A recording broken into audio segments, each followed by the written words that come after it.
Bonjour à tous, dans cette vidéo, nous allons voir comment créer un planning mensuel simple sur Excel. À la fin de la vidéo, nous allons obtenir un résultat comme celui que vous voyez à l'écran. Un planning mensuel permettant de suivre les horaires ou les situations de plusieurs salariés ou collègues. Si vous travaillez avec plusieurs personnes et que vous souhaitez créer facilement un planning pour un mois, cette vidéo est faite pour vous. Et si vous souhaitez récupérer le fichier Excel utilisé dans cette vidéo, vous pouvez me faire une demande par mail à l'adresse que vous trouverez dans la description. Alors maintenant, on commence par la première étape. Alors l'étape 1, c'est de préparer le classeur Excel. Alors pour commencer, nous avons besoin d'un classeur Excel vierge. Je vais donc ouvrir un nouveau classeur vierge, comme celui-ci. Pour réaliser notre planning, nous allons créer deux feuilles. Alors la première feuille, on va l'appeler planning. La deuxième feuille, on va l'appeler liste.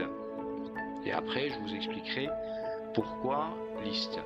Alors la feuille planning, je peux même spécifier en mettant planning septembre, pour être plus précis. Par exemple, planning septembre 2026. Et là, on a la liste. Alors liste, je vous expliquerai plus tard pourquoi on va faire un onglet qui s'appelle liste. Donc pour tout ce qui est menu déroule. Alors maintenant, commençons par la feuille planning. Alors cette feuille planning va nous permettre de construire notre planning. Alors comment on fait? Donc la première chose, c'est que je transforme la ligne 1 en toute la ligne. Je clique sur la ligne 1. Donc vous voyez le 1 de la ligne 1, je clique dessus, la ligne est entièrement sélectionnée et je vais dans date. Donc ça veut dire je transforme toute la ligne en date courte.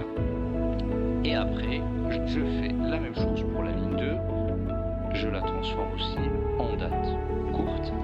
Alors vous allez voir que la ligne 1, ça va être pour les dates relatives au jour. Et la ligne en dessous, c'est les dates relatives au numéro de chaque jour. Mais comment je vais faire? Alors la première étape, c'est d'incrémenter. C'est que j'incrémente toutes les dates sur la même ligne. C'est-à-dire, je vais mettre ici, donc je laisse la première case pour noter l'entête principale qui est salarié.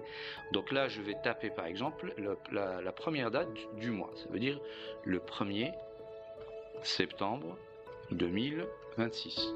Et après, je n'ai pas besoin de retaper 2, 3, 4, etc. Excel me permet de le faire facilement avec une fonctionnalité puissante qui s'appelle l'incrémentation. Donc je tire jusqu'à ce que j'arrive à 30. Donc là, j'arrive à 30 et je m'arrête. Alors, je fais la même chose avec la deuxième ligne, mais pour gagner du temps et à ce qu'on ne répète pas les mêmes actions, on sélectionne toute la ligne et on fait un CTRL-C. Et on sélectionne la ligne 2 et on fait un CTRL-V. CTRL-C, CTRL-V, les deux raccourcis qui permettent de faire copier-coller. Alors une fois on fait ça, donc là, la première ligne, on va la transformer.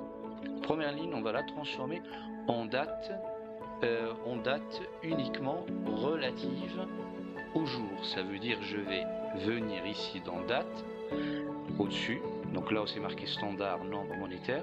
Et je vais tout en bas, je vais où c'est marqué autre format numérique.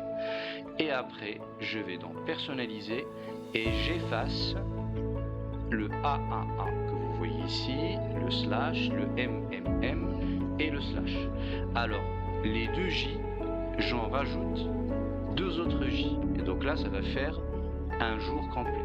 Donc vous voyez, donc là, ça fait mardi, mercredi, jeudi, vendredi en complet. Ça veut dire les jours de la semaine liés aux dates du mois de septembre. Alors pour la deuxième date, je fais pareil, je sélectionne, mais cette fois-ci, je vais faire la même manip, mais je vais laisser uniquement 2 J pour avoir le numéro lié à la date, lié au jour de la date. Donc je clique, je vais dans autre format numérique, je vais dans personnaliser, j'enlève le AAA, le MMM et je laisse les 2J. Et vous voyez, donc là, ça donne mardi 1er, mercredi le 2, etc. Alors une fois je fais ça, je complète mes données, donc je vais mettre les prénoms ou les noms des salariés ou des collègues avec qui je travaille. Je vais mettre, par exemple, je vais mettre Camille, je vais mettre Sarah, je vais mettre par exemple Julie, je vais mettre par exemple Inès, je vais mettre par exemple Antoine et je vais mettre Anas. Donc là, j'ai les salariés ou plutôt les collègues avec qui je travaille. Maintenant, il manque à faire les bordures. Donc là, on a besoin d'utiliser un raccourci qu'on avait déjà abordé dans une ancienne vidéo. Je vous conseille d'aller voir le short que j'avais fait sur les raccourcis Excel les plus utiles. Donc là, on va utiliser le raccourci Shift, Ctrl et la flèche directionnelle d'en bas pour pouvoir sélectionner rapidement les données qu'on avait écrites jusqu'à la ligne 8. Et je vais faire la même chose ici, Shift, voilà, Shift et la flèche d'en bas, et Shift, pareil, je laisse pas mon doigt, je laisse mon doigt enfoncé sur les deux touches, Shift et Ctrl, et après, Shift, Ctrl et la flèche de droite. Donc une fois c'est sélectionné, ma plage est sélectionnée, je vais dans bordure. Donc c'est ce qu'on avait vu dans l'ancienne vidéo sur la création de tableaux sur Excel. C'est qu'on peut créer les tableaux aussi avec la fonctionnalité bordure qui existe au-dessus dans le menu accueil, en dessous du menu accueil.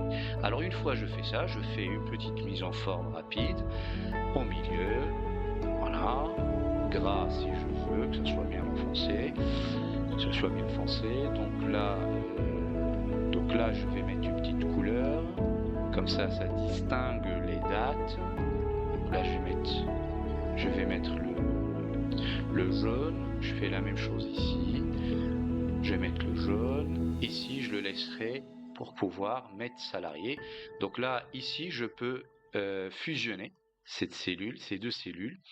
Alors A1 et A2, comment je fais pour fusionner? Je sélectionne les deux et je vais dans ce bouton qui se trouve ici qui s'appelle fusionner. Et donc là je peux taper salarié. Alors les salariés, et après je peux faire une petite mise en forme comme celle-ci si je souhaite. Alors maintenant, donc là je peux spécifier aussi une petite couleur. Donc voilà, donc là jusqu'à maintenant c'est très bien. Alors maintenant il faut que je réajuste en fonction de la largeur de chaque mot. Donc comment on fait? On sélectionne tout avec ce bouton qui se trouve ici au-dessus du 1. Il y a un petit triangle. Voilà, quand je clique dessus, c'est que ça sélectionne tout. Et je fais un double clic sur la première ligne ici après la colonne A. Donc vous voyez, là ça se réajuste automatiquement. Donc vous voyez maintenant, ça se réajuste automatiquement et je fais la même chose pour la ligne. Alors une fois je fais ça, donc pour l'instant, j'ai la mise en forme de mon planning. Alors maintenant, qu'est-ce qui manque? Il manque à mettre les tâches ou les fonctionnalités de chacun. Alors ça veut dire je voudrais spécifier les fonctionnalités de chaque salarié, pendant la journée. Par exemple le 2, imaginez par exemple le 2, Sarah est par exemple absente. Julie par exemple le 4 est en RTT.